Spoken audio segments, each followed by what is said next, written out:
नमस्कार। रुचिरा भाग 1 के अंतर्गत अह आह च पाठ के शब्दार्थ इस प्रकार हैं।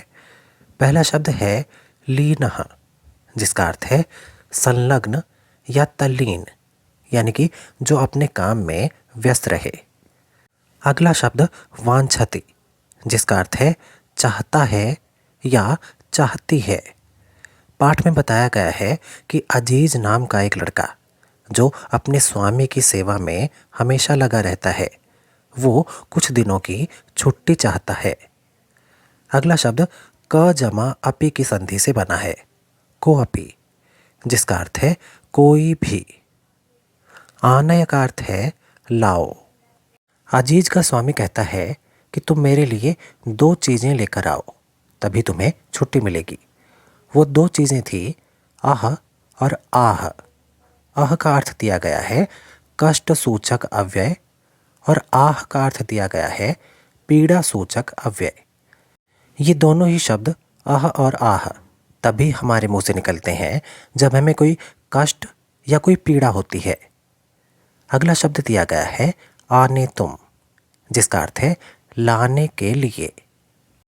आगे बढ़ते हैं निर्गच्छति, इसका अर्थ है निकलता है। अजीज वो दोनों चीज़ें ढूंढने के लिए, वो दोनों चीज़ें लाने के लिए वहाँ से निकल जाता है।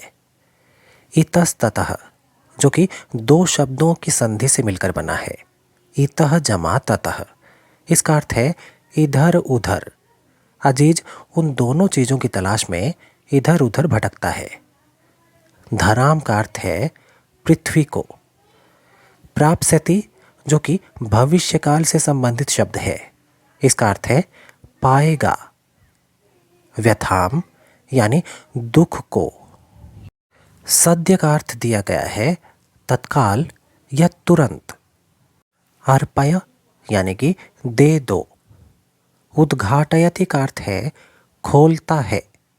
अजीज 2 छोटे छोटे बक्से लेकर अपने स्वामी के पास पहुंचता है और अपने स्वामी से कहता है कि वो दोनों चीज़ें आह और आह, जैसा कि उसके स्वामी ने कहा था, अजीज वो दोनों चीज़ें ले आया है। और उन्हें देखने के लिए उसका स्वामी वो दोनों छोटे छोटे बक्से खोलता है। अगले शब्दार्थों में है दशति, जिसका अर्थ है डसती है या काटती है। वास्तव में उन छोटे छोटे बक्सों में मधुमक्खियाँ थीं। उनमें से एक मधुमक्खी निकलकर उसके स्वामी को काट लेती है। अगला शब्द अत्युच्चयी 2 शब्दों की संधि से मिलकर बना है, अति जमा उच्चयी, जिसका अर्थ है बहुत जोर से। जब मधुमक्खी उसके स्वामी को काटती है तो उसका स्वामी बहुत जोर से चिल्लाता है। चीत करोति यानी चिल्लाता है।